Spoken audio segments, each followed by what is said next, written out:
All right, so now that the PlayStation Portal is out, is Sony working on a PSP 2? That is the rumor, and so we're going to talk a little bit about that. Some of the speculation, some of the specs that have been discussed. Now, this is definitely not a set in stone kind of thing. It sounds like Sony's been working on this for a while, in the background, not really committing to it, so they're probably still not committed to it 100%, or at least we don't know that. But let's talk a little bit about it, and this article here comes from theshortcut.com. PSP2 price, expected release date, and everything you need to know. So everything you need to know is effectively that this thing is going to be running PS4 games, but not just PS4 games. They're talking about being able to somehow upscale them on the device, so they're going to look better than they did on the PS4. Now, that kind of makes me wonder if they're going to try and resell you those games, or are they going to give you your old PS4 library on this device? That's the real question.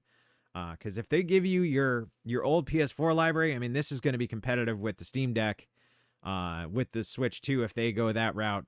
And that's a great thing to see, because I like the idea of a perpetual library that you're building upon.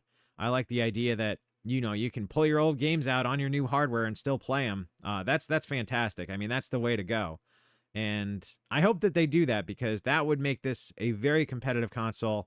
Now we know that the Vita was kind of fell on deaf ears, and a lot of that had to do with the fact that the Vita was like very much locked down compared to the PSP. But having that old library accessible, it might give it that PSP level of appreciation again.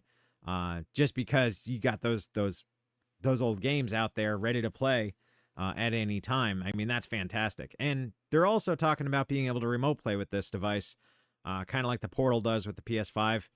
I would not be surprised if that also came with the ability to have some kind of a cloud service.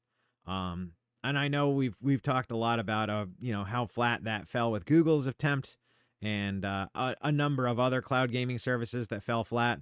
But having the local play as well as offering a streaming service on it, I think is a good way to kind of introduce that if that's the route you want to go. And I very much think that Microsoft and Sony want to go that streaming route. They want to get things in the cloud off of the local hardware. So introducing it little by little, boiling that frog, I would not be surprised if they did that with this generation of hardware, and probably retroactively put it on the Portal too, just to be able to have that that ecosystem built up over time. But yeah, we're gonna see some interesting stuff, I think, coming out of Sony if they proceed down this road. Now, as far as the hardware is concerned, like I said, it's capable of running upscaled PS4 games. It's running on an AMD APU, kind of like the Steam Deck and the Switch. However, it's not going to be out at least until 2025. What they talked about was this has been a rumor from a year ago, and they were talking about at least 2 years out into the future, and it's technically not greenlit yet.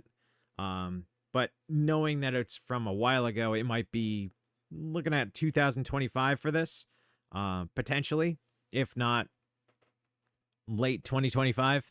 So we'll see where that goes. But yeah, with the ecosystem the way it is, they do have some stiff competition. The Steam Deck alone is going to be its biggest competitor. I think the Switch is not as big of a competitor, just because there's a lot of overlap between PlayStation games and PC games and Xbox games, whereas the Switch is kind of its own thing. I mean, there's a massive amount of games that are only available for the Switch that are in that Nintendo ecosystem that they kind of have fostered over these years, and there's no chance that they're going to change that anytime soon. Even though they've opened it up so that, there's a lot more developers on the Switch, that those popular games do come to the Switch. They do still have that ecosystem, and it's going really, really strong. So I see Switch as more of a second console. So people will buy a PlayStation and they'll buy a Switch because there's games on Switch that they really want to play that they can't go anywhere else to get. So that's why I kind of think the Steam Deck is its biggest competitor right now. If Xbox goes down this road too, they'll be in a competitor, but Switch and mobile gaming probably not. So it'll be an interesting thing to see, because if they do this right, we know what happened with the PlayStation Portable and how beloved that console was. So if they can reproduce that again, I mean, we're talking this thing is going to print money. It is going to be a huge benefit to Sony, and probably keep them well in the game for the duration, which is good to see. I mean, I like competition. I'm not against competition. I would like to see more competitive designs coming out of PlayStation and Microsoft, Sony and Microsoft. But we'll see where this goes. And so that's what I got for you guys. Kind of a short video today. We'll see what happens with this. We'll see what happens with the Steam Deck and the Switch 2. It's going to be an interesting future, so I'll keep an eye out.